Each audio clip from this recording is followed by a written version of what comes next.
अल्हम्दुलिल्लाह advocate 11 forum को अक्टूबर जिस 2022 को तेलंगाना मुस्लिम एडवोकेट फोरम के रियासती सदर अलहाज मौलवी वहीद अहमद एडवोकेट ने आज नामपल्ली कोर्ट में विजडम चैम्बर्स पर प्रेस कॉन्फ्रेंस मुनक्किद की और चीफ मिनिस्टर तेलंगाना के चंद्रशेखर राव से इज़हार शुक्र किया। अक्टूबर की 10 तारीख के दिन 2022 को तेलंगाना हुकूमत की जानिब से हाई कोर्ट एडवोकेट्स के अपॉइंटमेंट के सिलसिले में 3 जीओस जारी हुए, जिसमें स्टैंडिंग काउंसिल्स हैदराबाद के जो जीएचएमसी का था हाई कोर्ट के लिए, और जीपीस का था जो गवर्नमेंट प्लीडर्स है रियासत तेलंगाना के लिए, और एजीपीस का जीओ भी जारी हुआ।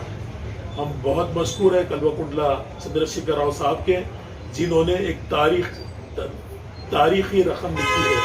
तारीख के सुनहरे अल्फाजों में केसीआर साहब का नाम लिखी जाना है। इस बार पहली मर्तबा तकरीबन 7 स्टैंडिंग काउंसिल्स को दिया गया है, बड़े सीनियर एडवोकेट्स को। उनमें के मुखिद साहब है, दानिश साहब है, नसीम अफशा मैडम है, मोइन खादरी साहब है, ऐसे दीगर लोग हैं। और जहां तक गवर्नमेंट प्लीडर्स का ताल्लुक है, इस बार पहली मर्तबा 2 मुसलमानों को गवर्नमेंट प्लीडर दिया गया, जिसमें से नज़ीर अहमद खां है, दूसरे अली फारूक साहब है। और जहां तक एजीपीस का मसला है, उसमें भी 7 मुसलमानों को नुमाइंदगी दी गई। मैं बेहद मशकूर हूँ कल्वकुंटला चंद्रशेखर राव साहब का, जिनकी काविशों के नतीजे में मुसलमानों को हाई कोर्ट में भरपूर नुमाइंदगी दी गई। मैं बेहद मशकूर हूँ हमारी रियासत के वजीर आला का। हमको उम्मीद है इंशाअल्लाह आने वाले दिनों में हमारी रियासत के वजीर आला, जहाँ से इंसाफ की उम्मीद रहती है, जहाँ से इंसाफ लोग लेकर जाते हैं, वहाँ पर अक़लियतों के हुकूक का जब मसला आता है तो सबसे पहले मुसलमानों के अगर रहबर और हमदर्द बनते हैं तो कल्वकुंटला चंद्रशेखर राव साहब है।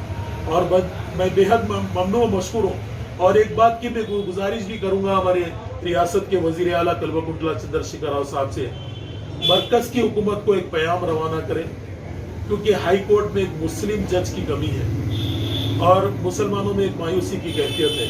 मैं रियासत के वजीर आला से उम्मीद करता हूँ कि एक रिप्रेजेंटेशन होगा उस पर, और मैं उम्मीद करता हूँ रियासत के वजीर आला कल्वकुंटला चंद्रशेखर राव साहब से कि एक एडिशनल एडवोकेट जनरल मुसलमान को दिया जाए, क्योंकि एडिशनल एडवोकेट जनरल का जो मसला होता है वो 1 से ज़ायद दिया जा सकता है अगर हुकूमत चाहती है तो।